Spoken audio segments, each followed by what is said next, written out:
Good evening, fam. This is a PowerPoint presentation that I put together regarding Internet Key Exchange Protocol process for VPN, and I tried to make it as simple as possible. Thus, I named it a simpler understanding. What I'm going to discuss, I'm going to go over uh, introduction on IPsec, what is IPsec, IKE protocol defined, IKE phases, phase one, which is the acronym Haggle, phase two, which is the acronym HEAT. I'll go over more detail in this presentation. The IKE modes of phase one of IKE, main mode versus aggressive mode. And then IPsec mode, which is phase two, and that mode is quick mode. And then I'll briefly discuss Internet Key Exchange version 2 versus version 1 and their differences. So this presentation describes the Internet Key Exchange version 1 protocol process for VPN establishment in order to understand the packet exchange.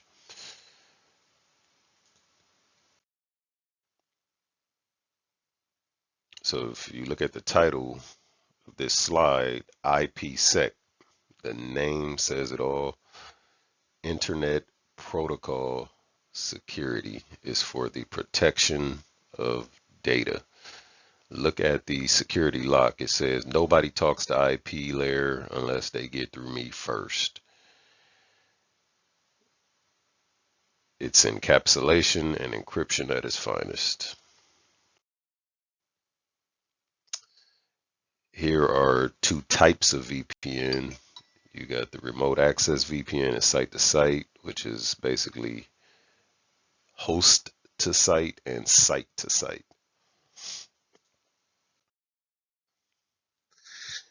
IKE protocol. So IPsec uses the IKE protocol to negotiate and establish secured site-to-site or remote access VPN tunnels. IKE protocol is also called the Internet Security Association and Key Management Protocol, aka ISACAMP. We've all seen that on Cisco switches. It's actually only used in Cisco. Um, IKE is also called IKE is also called ISACAMP. So IKE phases. Phase one, the two devices, one on each side, right? They establish a secure and authenticated tunnel which protects their negotiation messages. So this phase one, you're going to have a tunnel established for communication between these two devices. The tunnel is known as the ISACAMP SA, or Security Association. There are two modes defined by ISACAMP, main mode and aggressive mode. In phase two, it negotiates key materials and algorithms for the encryption or security associations of the data to be transferred over the IPsec tunnel. Remember, anytime you hear IPsec tunnel, you think phase two. When you hear ISACAMP, think phase one. But anyways, so phase two is called quick mode. Um, phase one tunnel is the parent tunnel. Phase two is a subtunnel. And the following image is going to show you the two phases as tunnels.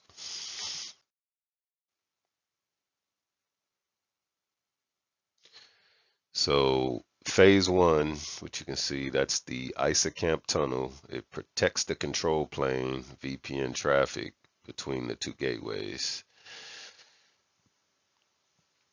The control plane traffic can be negotiation packets, information packets, keep alives, etc.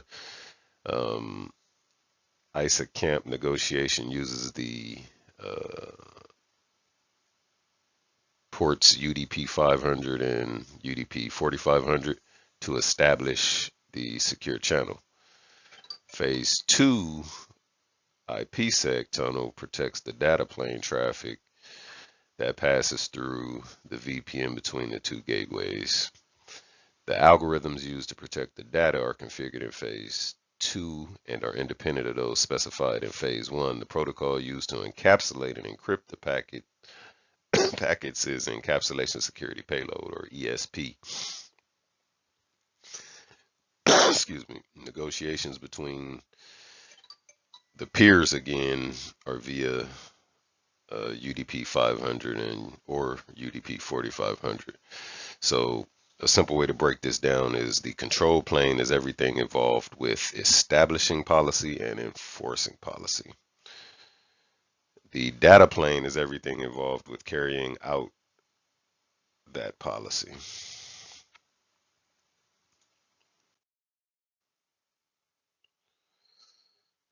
Phase 1, haggle, stands for hashing, algorithm, authentication, Diffie-Hellman group, lifetime of the tunnel, and encryption standard that's going to be negotiated. So the H is for hashing algorithm, is used for data integrity, essentially ensuring that the data does not change, whether it's sent across the wire or whatever. It ensures that the data is unique and doesn't change from one destination to another. Think of a Word document. If you type in some kind of input, let's say you type in a sentence, Joe Blow went to the store.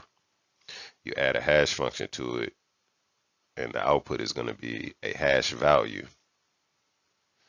And if you think of a hash value, they're like fingerprints. They identify files for integrity's sake, but they give you that unique output. So the same message should always produce the same hash value, meaning that if I typed in Joe Blow into the store, it's going to have a specific hash value. And then if you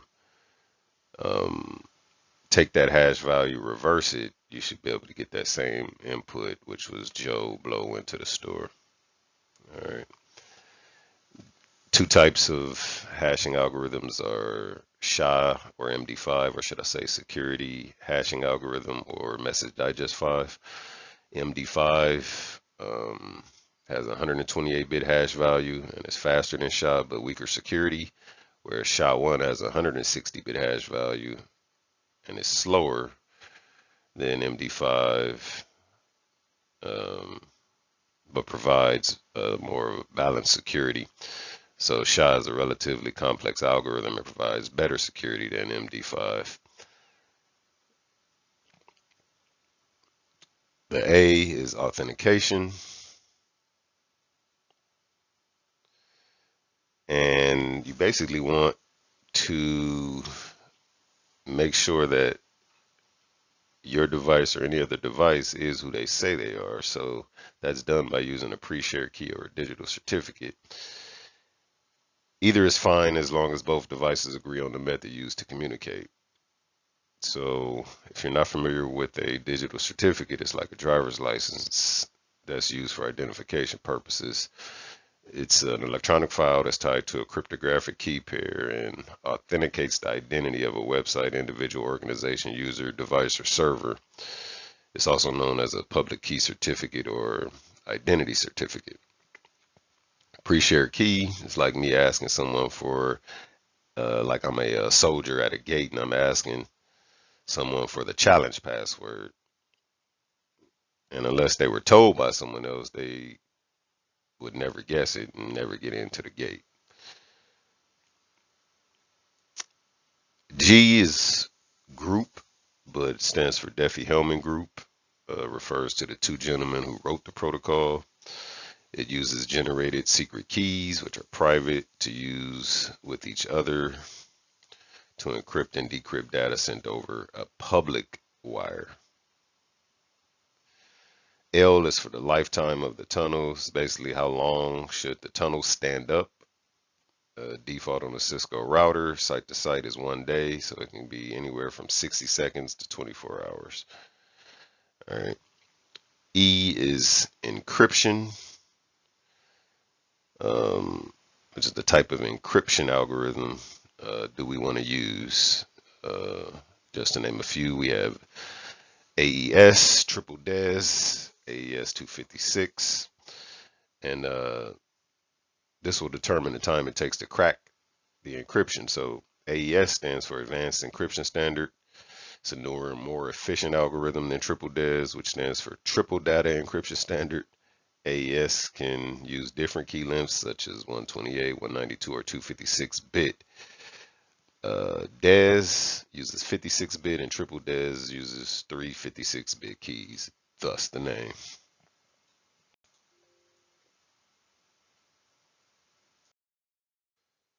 If you look on the left, you'll see the time it takes to crack a particular key size. And on the right, you see the possible combinations it takes to figure out based on the key size used for encryption. So previous slide, you heard me talk about DES is 56 bits, so it takes 399 seconds to crack it. If you look on the right there,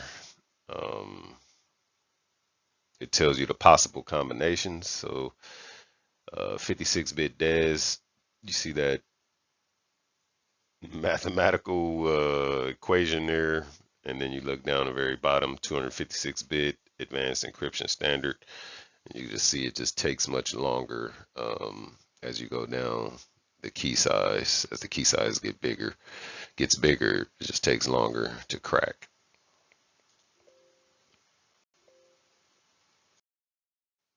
This is Haggle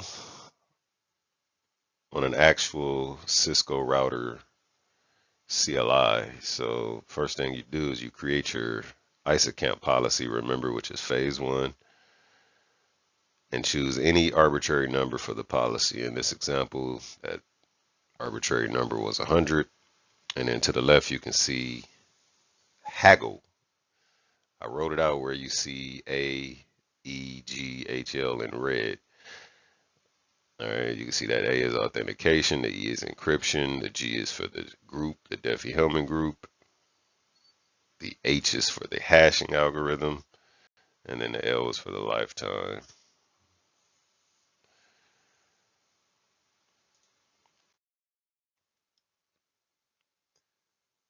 IPsec mode, which is phase 2. This is where we're going to get into the acronym HEAT.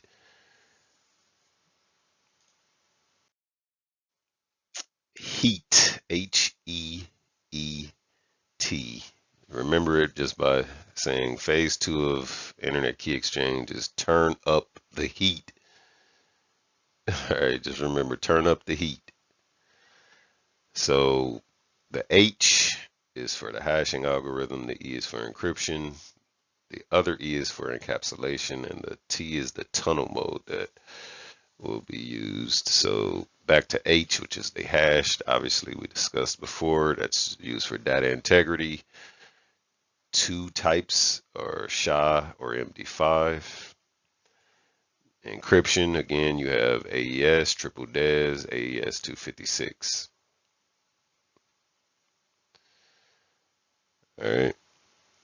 The next E is encapsulation. This is where things differ under this acronym HEAT. So there's 2 types of encapsulation here. You got AH and ESP. AH is the authentication header. It authenticates and identifies only, meaning you only got to prove who you are. ESP, which is encapsulation security payload, it encrypts and authenticates and identifies. So anybody that's been to school over the past X amount of years, 10 years or whatever, I don't know how long they've been talking about it, but when I was in school, CIA, which is confidentiality, which has to do with encryption, integrity, which has to do with the hashing, and the authentication, which is having to do with the pre-shared key or digital certificate. Last but not least, the tunnel mode. You have transport, tunnel, or tunnel. All right. So the tunnel mode is used to create a secure tunnel between two networks where the original IP packet is encapsulated inside a new IP packet with a new IP header, which you can see on that screen grab there, or that diagram. Transport mode is used to protect traffic between two hosts where the original IP packet is protected by IPsec protocols and a new IP header is not added. I'm sorry. Only difference between the two is that IP header is authenticated and encrypted in tunnel mode,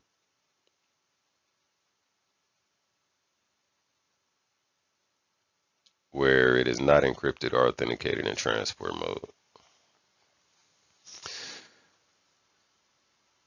And one thing to remember here, that digital certificate is like providing a driver's license, and a pre-shared key is exactly what it specifies. Think challenge password.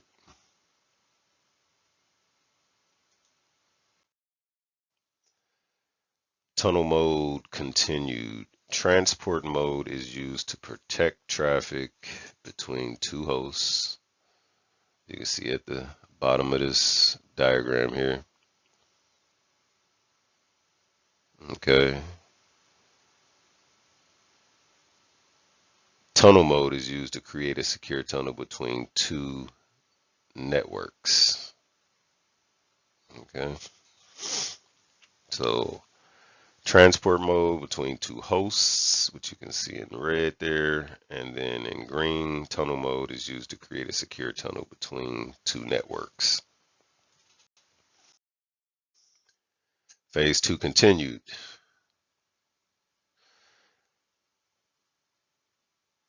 An example of phase 2, if you look on the Cisco router and see the transform set,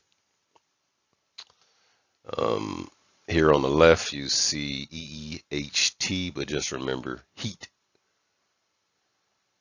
Hashing algorithm per negotiation in phase. Well, actually, it's a new negotiation, not even the same negotiation in phase 1, but hashing algorithm per the negotiation.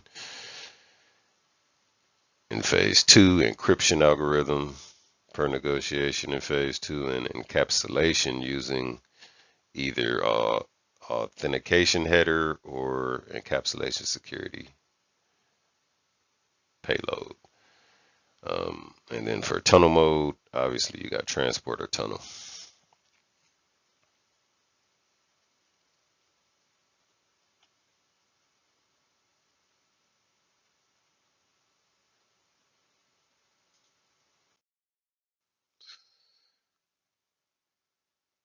Transform set on Cisco router is phase 2. You can see the different types of encapsulation, hashing, and encryption to choose from here. So if you look on the left, you see authentication header dash message digest 5 dash HMAC. Below that, you see authentication header with SHA hashing algorithm. Below that, you get the encapsulation security payload using the encryption from triple DES. Then you got encapsulation security payload and advanced encryption standard, and on down the line. Encapsulation security protocol with the SHA hashing algorithm, etc. So now I'm going to get into the IKE modes for phase 1, main mode and aggressive mode. To set the terms of the ISACAMP negotiations, you create an ISACAMP policy, which includes an authentication method to ensure the identity of the peers, an encryption method to protect the data and ensure privacy, a hashed message authentication code, which is the HMAC, to ensure the identity of the sender and to ensure that the message has not been modified in transit. Remember, You get a unique output using hashes. A Diffie-Hellman group to determine the strength of the encryption key determination algorithm. The security appliance uses this algorithm to derive the encryption and hash keys. So a limit to the time the security appliance uses an encryption key before it gets replaced. The first packet is sent by the initiator of the IKE negotiation as shown in the image.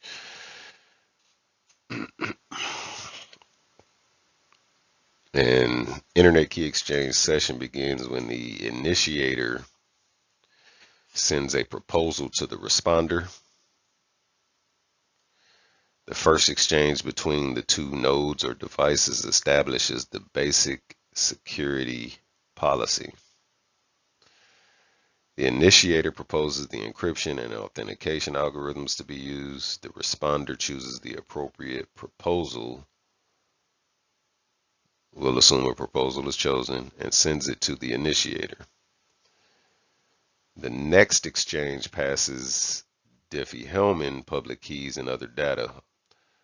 All further negotiation is encrypted within this Internet Key Exchange Security Association. The third exchange authenticates the ISACAMP session, so that's phase one. Once the security association is established, IPsec negotiation begins, which is quick mode, phase two. Aggressive mode squeezes IKE Security Association negotiation into 3 packets with all data required from the Security Association passed by the initiator. The responder sends the proposal, key material, and ID and authenticates the session in the next packet. The initiator replies and authenticates the session. Negotiation is quicker and the initiator and responder ID pass in the clear. So main mode. So looking at this, the initial, again, going over the same thing I just kind of went over, but now you have an image to look at. So the initiator starts the negotiation. So MM1 sends haggle, the hash, authentication, Diffie-Hellman group, lifetime of the tunnel, and encryption. MM2 responds with haggle. MM3 and MM4 packets are still unencrypted and unauthenticated, and the secret key exchange takes place, which is Diffie-Hellman. MM3 and MM4 are shown in the image. MM5 and MM6 packets are already encrypted, but still unauthenticated. On these packets, the authentication takes place as shown in the image.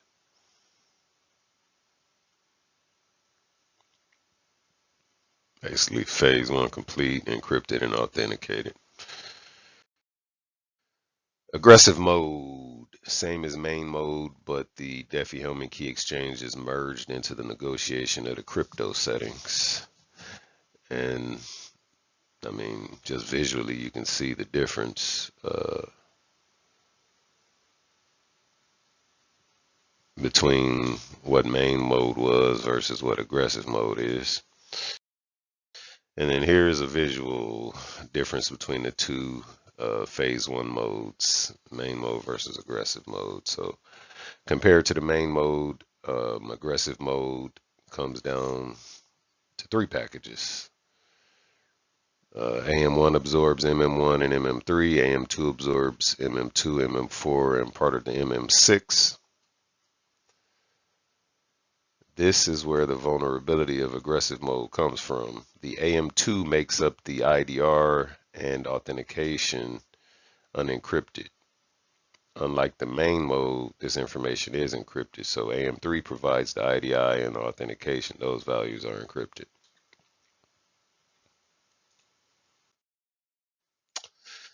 And Internet Key Exchange version 2 versus Internet Key Exchange version 1.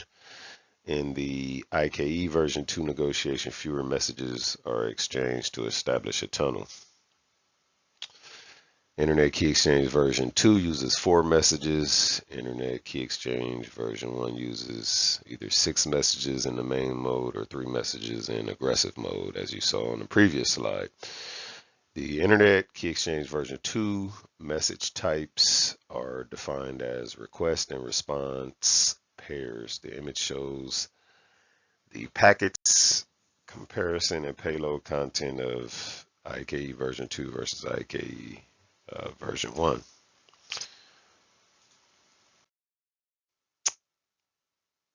These are all the sources that I actually used to put together this presentation.